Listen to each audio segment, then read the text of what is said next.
ใจซาบซึ้งทุกวันใหม่พระองค์ทรงความเที่ยงธรรมยิ่งนัก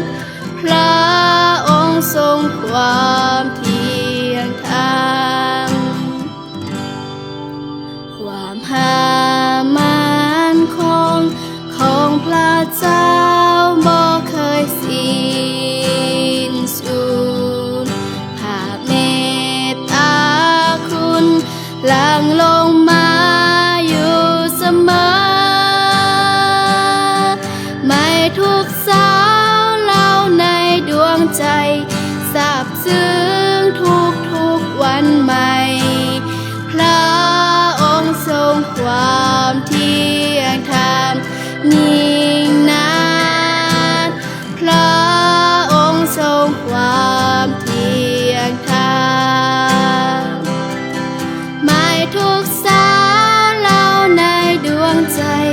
ซาบซึ้งทุกวันใหม่พระองค์ทรงความเที่ยงธรรม